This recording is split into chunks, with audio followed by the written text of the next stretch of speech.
you have to always combine the unseen with the seen.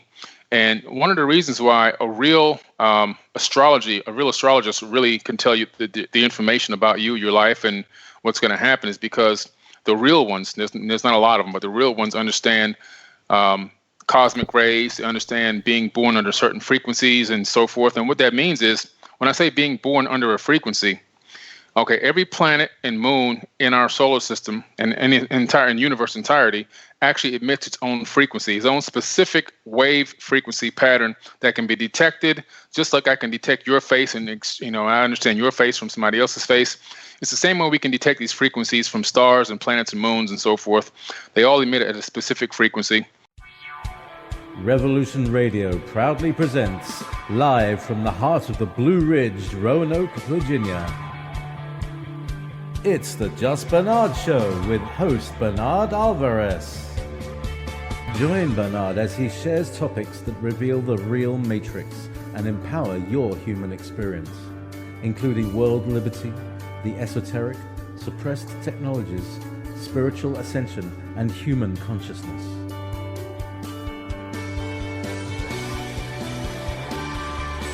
Humanity has awakened, and our time has come to realize our full potential.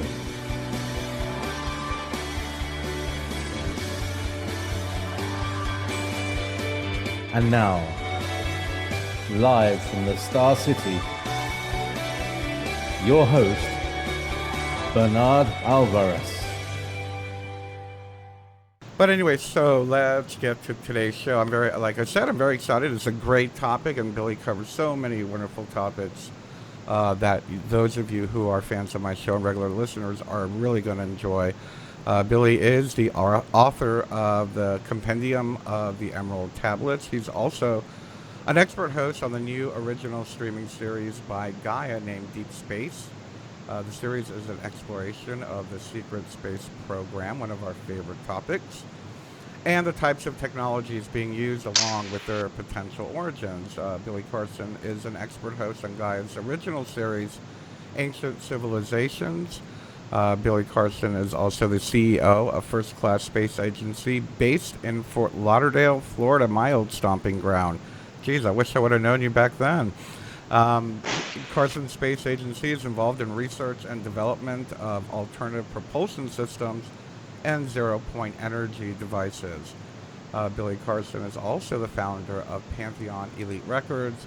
The label features 5 conscious music artists, including himself, and he is also a contributor to Thrive Global and is a registered international journalist. And of course, most of us know him from forbiddenknowledge.com website and YouTube channel. Anyway, without further ado, welcome to the show, Billy. Thank you so much for joining us today. Oh, thank you for that fantastic intro. I appreciate it. Oh, no problem at all. No problem at all. Thanks a lot. I had no idea you were in Fort Lauderdale. If I may ask, what part of Fort Lauderdale are you in? I'm in Sunrise, over here by the Sawgrass Mall, kind of on the west side. Okay. Yeah, I was suburban area. Well, I was in Wilton Manors right before I moved up here. Okay, right, yeah. That's only 13 miles away from me. Oh, okay. Very good, very good. I grew up down there. I grew up in North Miami Beach. I lived in Hollywood and ended up in Wilton Manors before I moved up here. Wow. I also lived in North Miami Beach. Incredible. Really? Wow. Yeah, right off 135th. Yeah. My gosh, I was on 151st and 10th. Wow, small world. Wow, here we are, 1,000 miles apart, and we grew up in the same area. That's crazy. I know. That's really weird. I love it. Kismet. Anyway, so, growing up in North Miami Beach, I had no idea I was going to be doing what I'm doing. Yeah, of course not. I think I had my awakening. Well, my awakening happened in Dunedin, Florida back in 1992, and I actually did move back down to North Miami Beach shortly after that. But for you, can you share with our listeners a little bit about your path? We know where you grew up now, neighbor. And tell us a little bit about how you got involved with this work. What was your awakening to all this work? A little bit of your story, perhaps. Oh yeah, definitely. Well, I'll tell you, mine goes a little bit further back than than our corresponding neighborhoods. When we first moved to Florida, I came from New York, Queens. I was born in Queens, and we came down here when I was a young kid, 6 years old, 7 years old, and we lived by the Opelika Airport. So I actually started off in Opelika, and if you remember, there was a place in Opelika called the Bermuda Triangle. Yep. And yeah, it's actually got its own Wikipedia page. My old neighborhood. It's not a good thing, listeners. It's they built a steel frame around the city to keep the crime in, and it's in the shape of a triangle.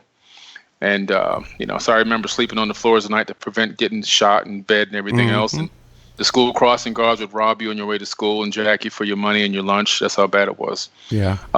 But I would go out in the backyard because we had a very limited space that my mother gave us parameters to go by in terms of going outside to play. So I would spend most of we can only go from one edge of the gate to the other edge of the front gate. So I would just mostly stay in the backyard, and I would just watch the planes go over because the Opelika Airport wasn't too far away. And so one day I'm out back, and this is like 1977, I believe. I'm watching the airplanes go over, and this one comes over, but it's not an airplane. It's the shape of an orb, a giant orb, and it goes across the horizon in seconds instead of minutes, which even me as a kid knew that was impossible. Something had to be moving at a ridiculous speed for that to happen. And then it came back the way that it came in, came back and kind of hovered about maybe now I can estimate about 200 or 300 meters over my head. And then it took off the way it came in, but at a much lower height. And I was like, what in the world did I just see? And back then, if you remember, we only had 3 or 4 TV channels, so there was no heavy influence from media. I didn't go to the movies to watch anything about aliens and UFOs. I didn't even know the word alien or UFO in my vocabulary back then. I just knew that what I saw wasn't based on what I had grown up on to that point, didn't make any sense. So the next day I went to Rainbow Park Elementary, which was only 7 or 8 houses away from my house, and I literally went straight to the library and pulled out every Encyclopedia Britannica on aerospace. And that's literally the moment that I started my research and investigation into these types of activities, UFOs. That was the first reality tunnel that I went down, was UFOs, trying to find the technology that I could have possibly seen that day. And that's like I said, that's when I started my research. Later on that week, I came in, my mom saw me staring out the front window, and she said, "What's going on?" I said, "There's something wrong with this world. It's just, I almost feel like, I don't belong here." And she said, "Well, what's going on?" So I started telling her a little bit, and she said, "Well, let me tell you, son, there's everything that's here technologically has already been here before. We're just rediscovering everything." This is back in the early 70s or late 70s, I guess. So she's telling me about Machu Picchu. There's an ancient airport. She's telling me that the Nazca lines are out there, and there's an ancient area where these ancient people more advanced beings used to, live and all this stuff. So she was on point from way back then.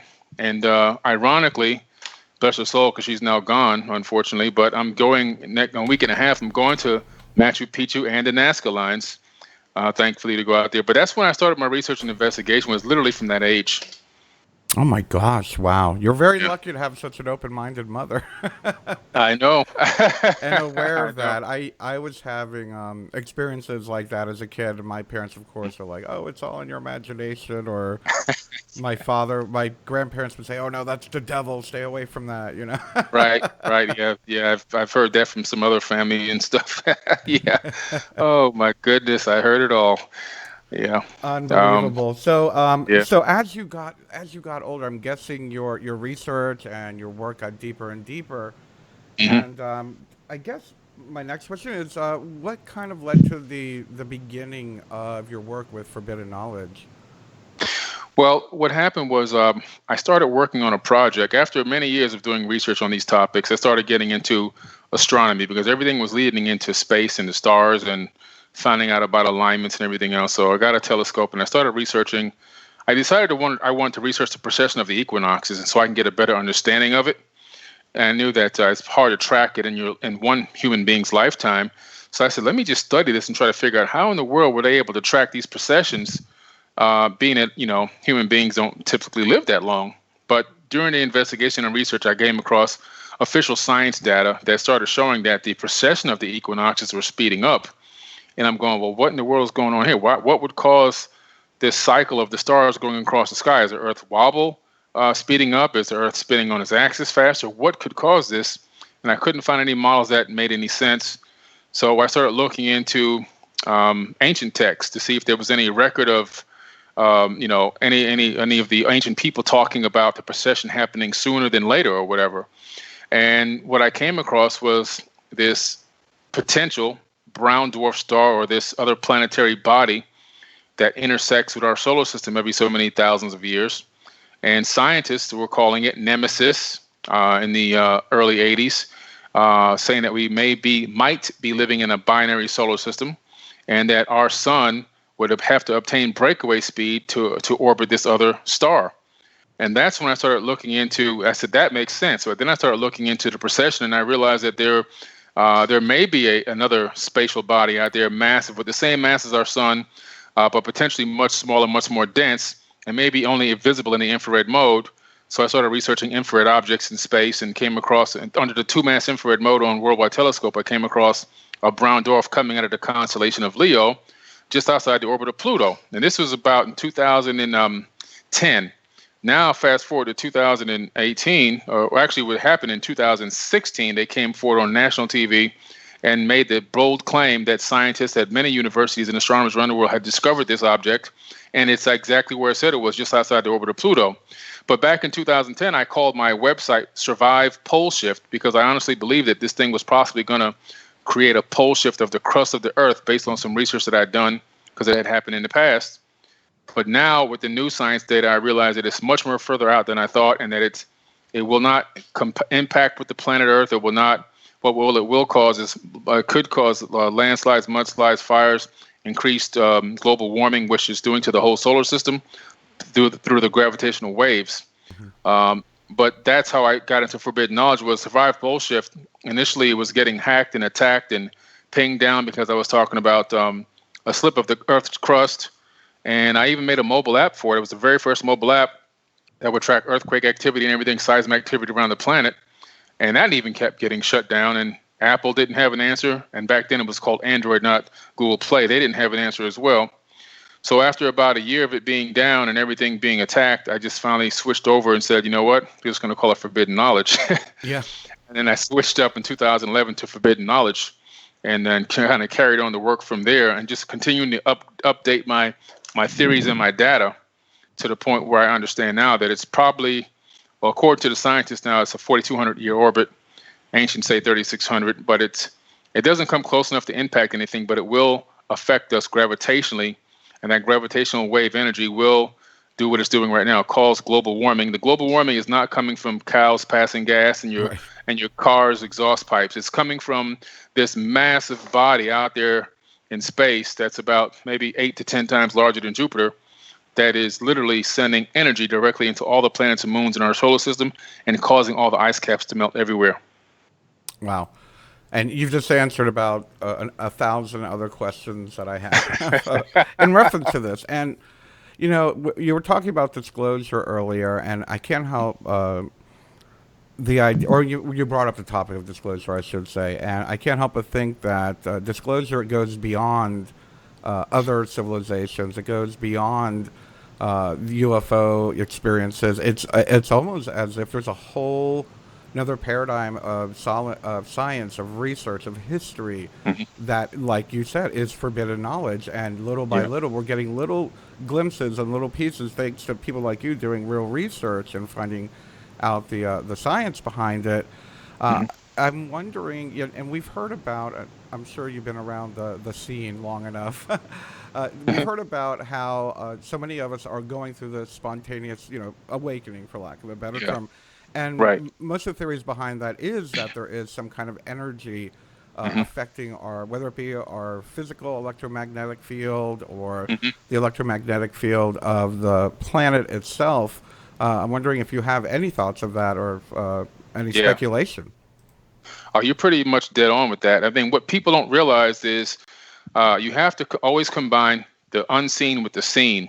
And one of the reasons why a real astrologist really can tell you the information about you, your life, and what's going to happen is because the real ones, there's not a lot of them, but the real ones understand cosmic rays. They understand being born under certain frequencies and so forth. And what that means is, when I say being born under a frequency, okay, every planet and moon in our solar system and the entire universe entirety actually emits its own frequency, its own specific wave frequency pattern that can be detected, just like I can detect your face and I understand your face from somebody else's face. It's the same way we can detect these frequencies from stars and planets and moons and so forth. They all emit at a specific frequency. It's almost as if they're communicating with each other and with us as well, and maybe even with the universe, because they probably are conscious. But these energies that come out of them combine together and actually influence the embryo, the embryonic stage of a newborn. So this is where you get the astrology from. It comes from these cosmic rays and these other unseen frequencies and dark energies, not dark meaning bad, but dark meaning unseen energy, which is always light, because energy is light no matter what wavelength it's in, interfering directly with the DNA and the genetic structure of an embryonic stage of a human being or Homo sapien. And depending on what specific day, moment, time, hour, and alignment you're under, those frequencies typically have the same exact outcomes on a person's life. Not that it can't be changed or altered by thought or consciousness, but they typically put a person genetically and mentally on a certain path.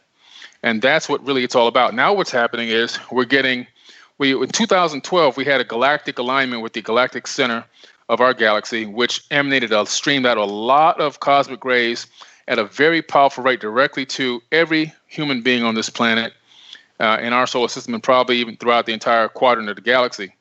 And what I believe this has done is now, because 2012 was not the end of the world. Obviously, we know that. It was always never to be that. It was talking about going into a new world, a new era. Yeah. And I believe that that's literally when it started. When we hit that galactic center, which happens, I think, every 27,000 to 30,000 years, as we kind of undulate up and down the equator of the galaxy, of the Milky Way, those rays, those frequencies have now sparked something in a lot of people on this planet, and maybe even on other planets as well, that is causing a mass ascension of consciousness everywhere at different rates of speed. Everybody's beginning to wake up and starting to smell the corruption, so to speak, and also gaining more knowledge of self-awareness, self-happiness, what it means to be spiritual.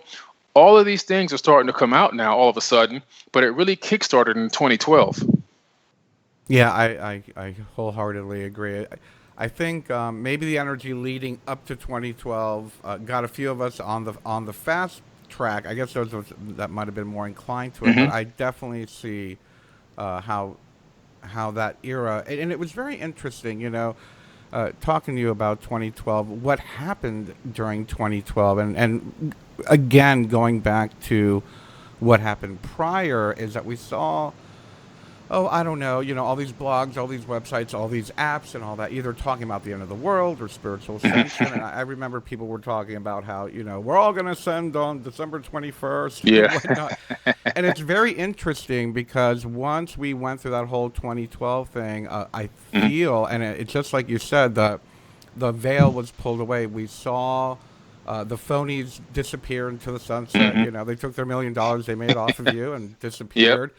And then those who were, I guess, dedicated to the path really stuck to it. And I see them, I feel like, people like myself, we've struggled, but I think the message is becoming clearer and it's reaching more people. So I find it very interesting, the whole 2012 concept, and thank you for sharing that. No problem, man. Yeah, it's real. It's real. I really do. And we're heading into the age of Aquarius. We haven't gotten there yet. We're almost there. 2025 officially kicks in the age of Aquarius, where I think we're going to see another explosion of enlightenment hit the planet.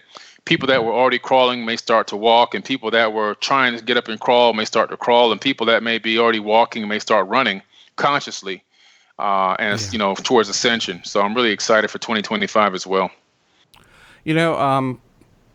Geez, that opens up so much for me to ask in reference to the timeline. We talk about alternative timelines. We talk about 3D timeline, 5D timeline, et cetera, et cetera.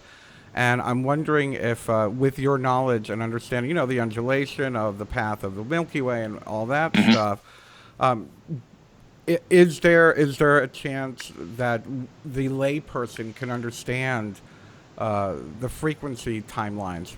Perhaps, I guess I'm trying to say how 2012 changed the frequency and how we're moving into, like you said, the age of Aquarius. Yeah. Yeah, that, I think the best way to relate that would be to go to the yugas, which are some of the Indian and Vedic, systems of the cycles of the rise and fall of mankind. Yes. Some people believe that we're right now in the Kali Yuga, which is far on the right side of the circle, where we're kind of. But I believe that's really low. I don't believe that we're in the Kali Yuga. I think that we're in the Tetra Yuga, where we're actually in the beginning of the Silver Age, trying to ascend back toward the Golden Age again. I think the Kali Yuga is just too far behind. I think that's almost caveman status in a way. Just from my studies, I could be wrong, but I think some other gurus as well think that we're in the Tetra Yugas, and I think that's where we are. And these yugas are a cycle that you could draw a circle on a piece of paper, and you start at the top. It's the Golden Age, and then mankind takes a fall after 15, 20,000 years, and starts descending back into the Stone Ages, really, and the Dark Ages, and then coming back around and trying to regain consciousness and remember everything that was lost.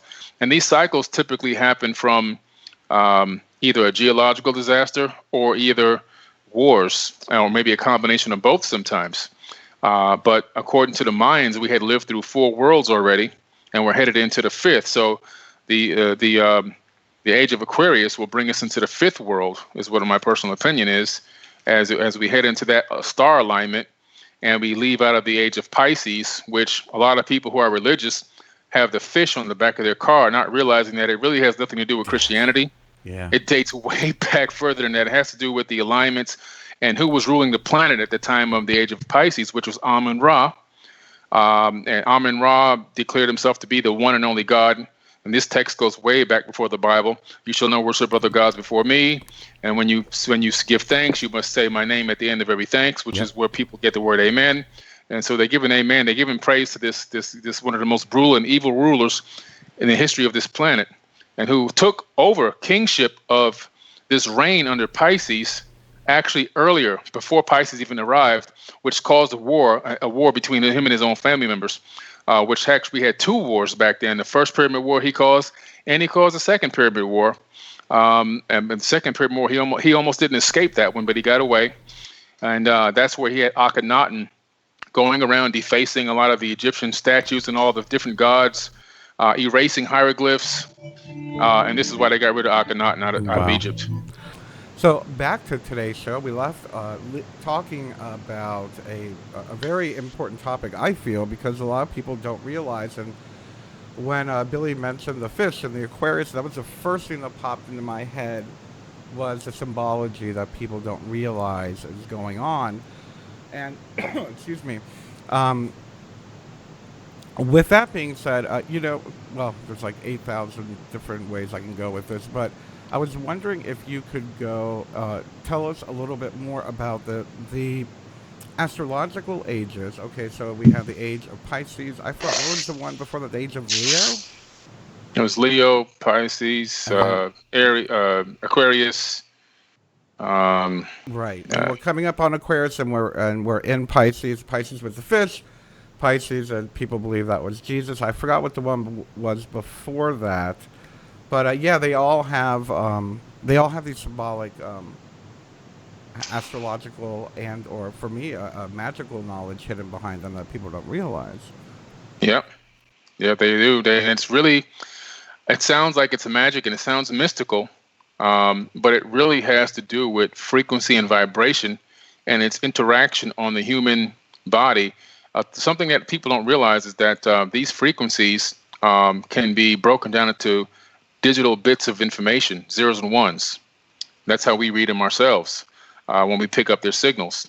Now, the human body, scientists at Harvard University took 1 gram, it was maybe Harvard or Stanford, I can't remember which one it was, but they took 1 gram of DNA and they were able to store 700 terabytes of data on 1 gram of DNA.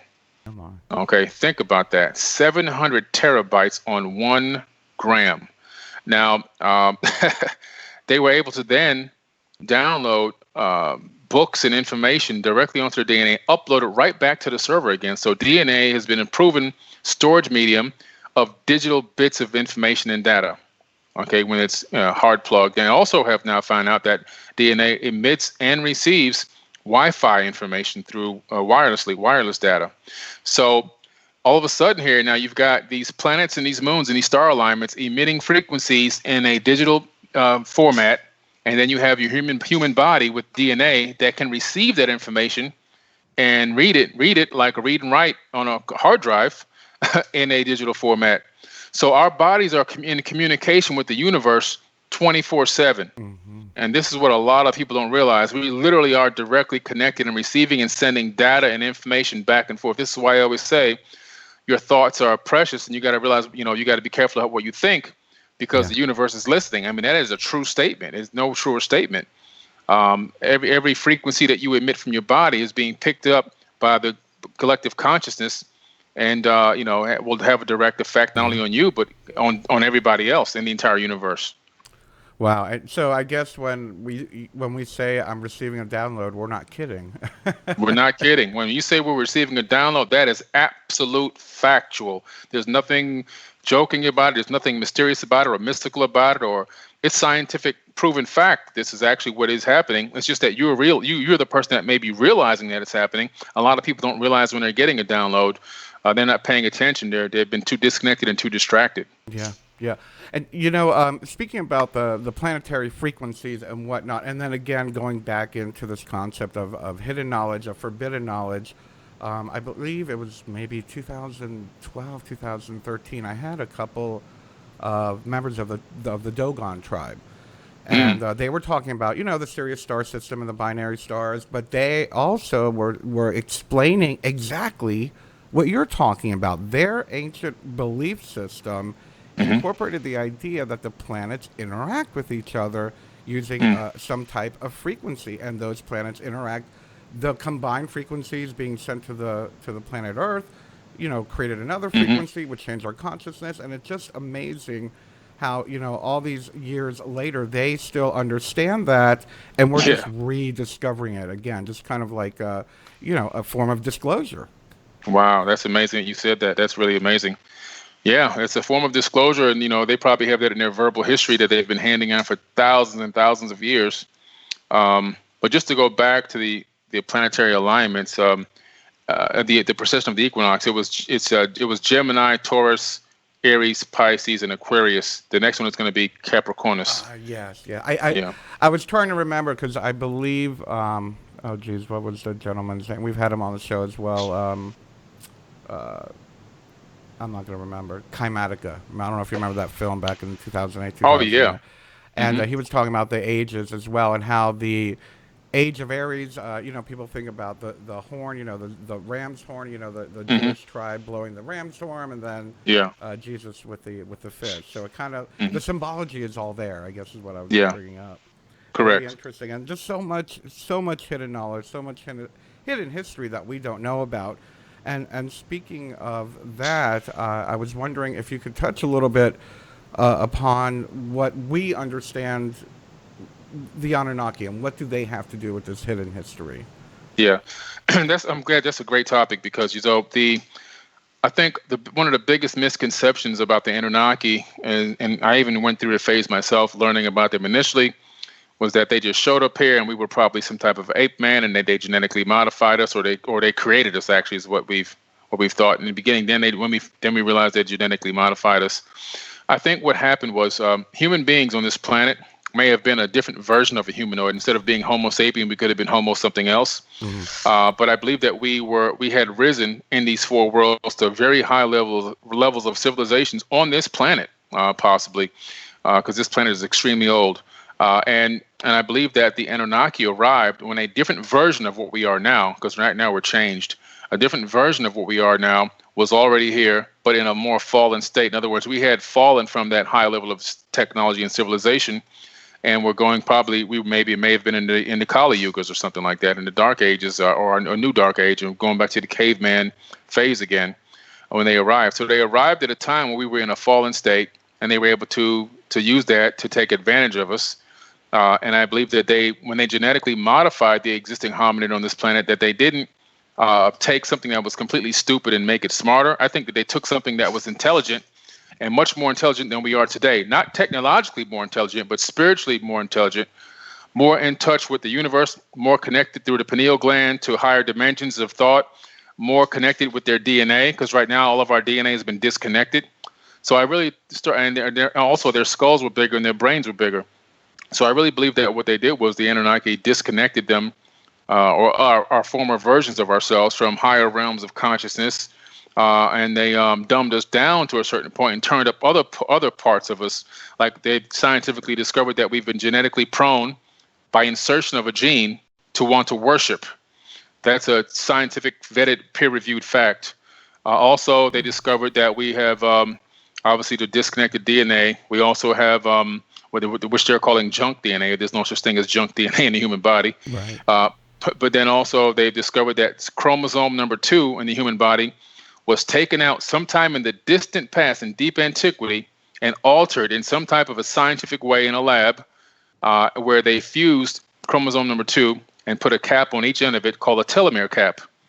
These telomere caps have buffer genetic material in them, and every time your DNA and your cells replicate, this chromosome number 2 gets a little bit less and a little bit less with genetic material to basically fulfill the purpose of not allowing the loss of genetic information during the replication process.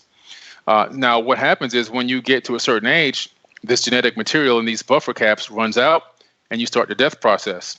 But here's where it gets interesting. If you go to the Sumerian tablets and you go also to the Old Testament of the Bible, you discover an incident called the Tower of Babel incident, where Enlil, or in the Sumerian text, but also in the Bible, it was Yahweh who was pretending to be a god who was not the real creator of the universe. He's just a person like me and you that had more technology. Mm-hmm. But he comes back and sees the humans working together to build this tower. He destroys the tower, and then he says, "My seed shall not abide in man forever. His years shall be numbered to 120.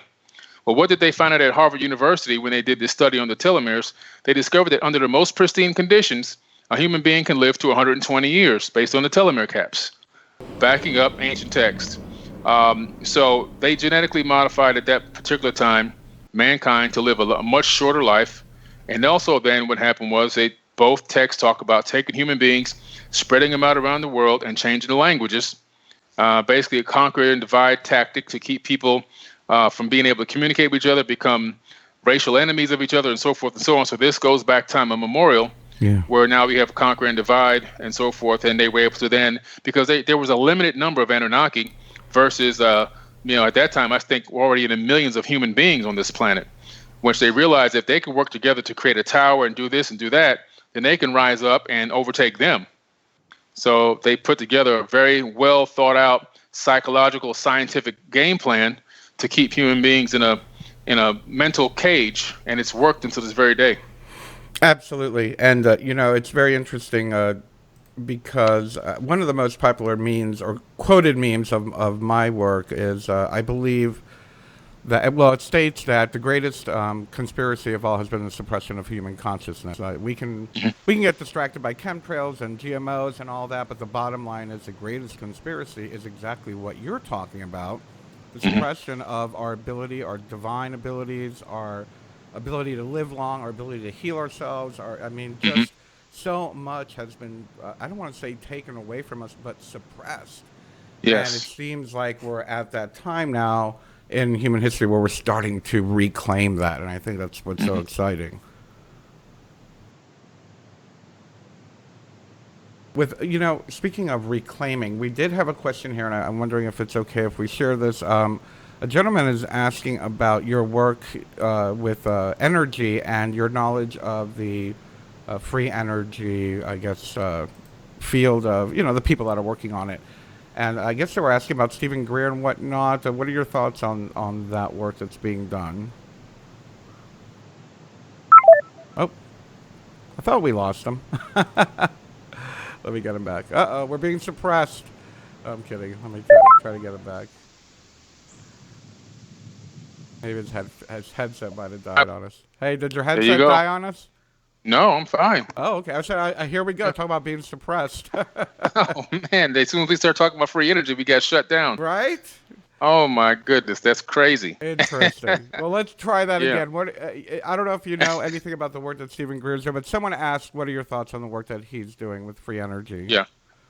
I can't really comment on his work because, to be quite honest with you, I have not researched his work on free energy. I'm not 100% sure of exactly what he's trying to do and what he's trying to accomplish with it. I can speak on my own work with free energy, which is why I started the space agency.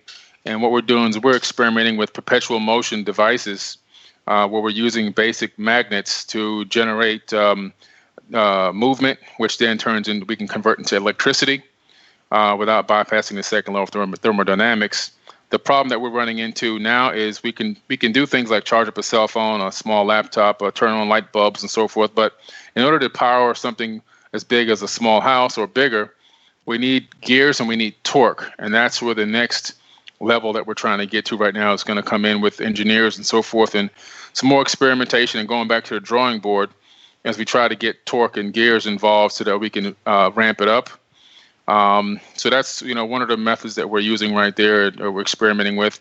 We've also experimented with small amounts of mercury, which you can buy, science lab stuff, to create anti-gravity just on a very, very small scale.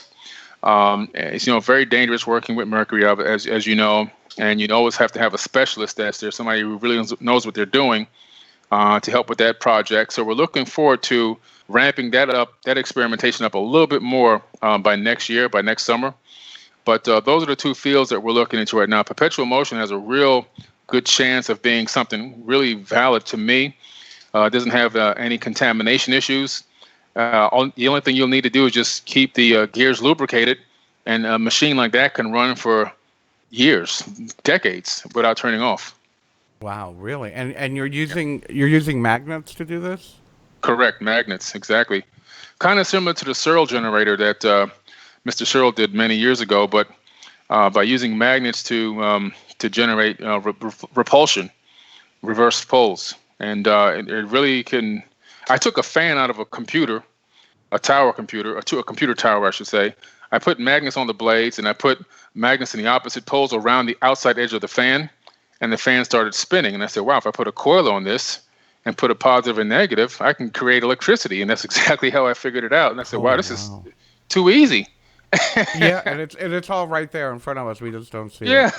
So I'm going, how come we're not spending, billions of dollars on this instead of billions of dollars killing people all over the planet? We should be spending billions of dollars by now. We could have had all this resolved, and we could all be living on free energy, which is what they don't want, obviously, because then a third world country will become a quote unquote competitor. This is the old Enlil Tower of Babel type mindset that they have. They want to keep everybody down. Yeah, exactly. And I don't want to get too political, but greed is involved, money's involved, and that's how they maintain power, and they keep us divided, struggling. Correct. Staying wage slaves, Mm-hmm. Yeah, you're right. You're right. And the interesting thing is, and I just saw the meme recently, and it was a meme from The Matrix, which happens to be on Roku TV right now. They got the whole trilogy up, and I'm like, oh, I'm going to watch it again. I saw that. He says, I think it's not Neo, it's Morpheus says, when people aren't ready, they will fight you to maintain what they believe. And if they believe capitalism and greed and corporate, control is what they're accustomed to, they will fight to keep that, even though it's not in their best interest. So I mean, we're totally seeing that whole suppression of consciousness and division at play during these days. Oh, absolutely, no doubt about it. I made a post actually this morning on my site. I sometimes do touch on the political side a little bit, just because I think that it has a lot to do with our suppression of consciousness. Yes. Yeah, and I try not to go into it too much, but every now and then I gotta hit them. But it was a meme that was actually not even a meme. It's a tweet by Jim Carrey. It's a meme combination. It shows the 40 kids that were killed in Yemen by a U.S.-backed missile, Allied missile, basically it says it's our crime. And I was trying to tell people that, this is really, if you support a political presidential system of any race, of any type of president, doesn't matter which president it is, you're supporting the murder literally of innocent humans every single day. And one of the things I said, if you could try to rationalize it yourself, to make it sound like it's okay, but but we're all in full collusion, and we're not going to escape the negative karma. And I truly believe that. Yeah. And so somebody had made a comment that it's the Anunnaki's fault, and it's the people who runs America's fault. And I said, no, it's not their fault, because we're the ones. We have the power. The people have the power. We lay down and allow the elites to control us, and everything that's happening now, we are actually allowing to happen to us.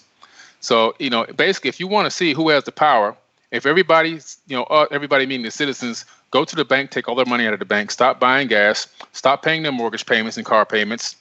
And then what's going to happen? You're going to see all of a sudden the system's going to collapse in 1 week.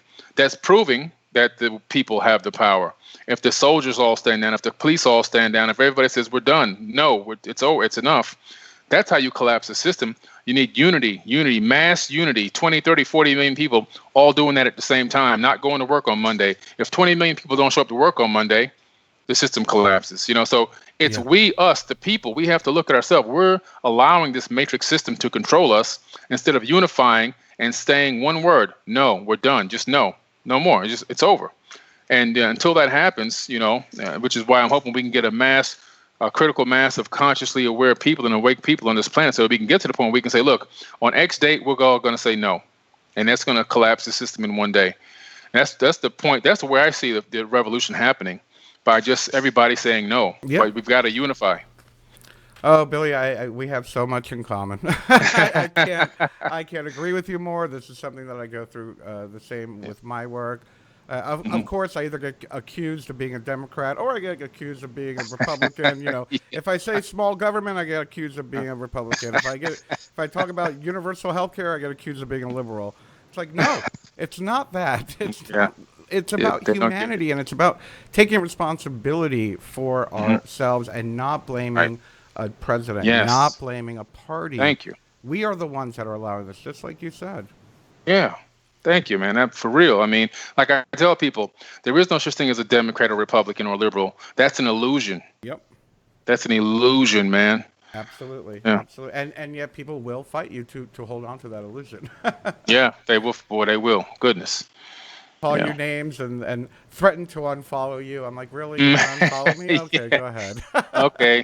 All right, buddy. Yeah, so I guess I'm gonna be preaching to the choir, unfortunately.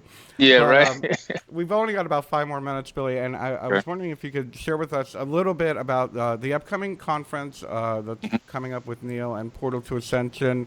What are you going to be talking about, and what day are you going to be there, and where can they find out information about it? Okay, Portal to Ascension is going to be in Irvine, California, October 5th through the 7th, 2018. That's coming up. That's right around the corner. I'll just be getting back from one of my trips somewhere. I don't know which. I think I'll be coming back from Peru not too long before that. But I'm going to be speaking and I'm going to be lecturing on quantum hermetica, the 7 principles of hermetica, and the 8th hidden principle. I'm also going to be talking about the holographic universe, as well as proof of life in our solar system from an ancient Atlantean culture. So I'm really looking forward to showing these space anomalies and talking about this esoteric wisdom and how it all connects with these advanced Anunnaki/Atlantean beings from deep, deep, deep antiquity. Oh, that sounds fascinating. And speaking of some of the space anomalies, could you share 1 or 2 that you've discovered? The one that's the biggest one that I've discovered, which made TV, was on Beyond Belief with George Noory. It's been on Deep Space. It's a city that I discovered on the planet Venus, right above our heads. It's the second planet from the sun. Yeah. And I went to the USGS radar data. I said, there's got to be some good stuff up here. Let me look at this radar data. They scanned the entire planet. Nobody's paying attention to it. Let me go check it out. And as soon as I zoomed into this radar data, I started seeing what looked like to be anomalies. In other words, structures all over the place. And I came across this one massive structure that was a couple of 100 miles across, because you have a measuring tool. And it's so familiar that if you look at the Burj Khalifa from Dubai from the same angle, it's almost identical. Not that it is the Burj Khalifa, but it's just the city structures, the streets, the grid, the lakes and canals and so forth that interconnect. It's all virtually almost identical in terms of the way what we can identify as a city. Now, I'm not. Is it a city? I don't know. I'm not there. But what I can tell you is, I've never seen rocks geometrically form into towers and buildings that look like buildings that are maybe 50 to 80 stories tall, with very clear grid lines of city streets and so forth. So it was just amazing. It's an amazing anomaly that I'm going to show there. It's the best one that I've ever discovered. And it just blows your mind, because we've been told that Venus is a place where nothing can survive and so forth and so on. Its brains molten lead. Meanwhile, Russia sent 14 missions to Venus, the Venera missions. A few of them landed there with parachutes. Now, if these parachutes can withstand that barometric pressure and that kind of heat, we should build everything with these parachutes. Everything should be made out of these parachutes, because these parachutes are impenetrable.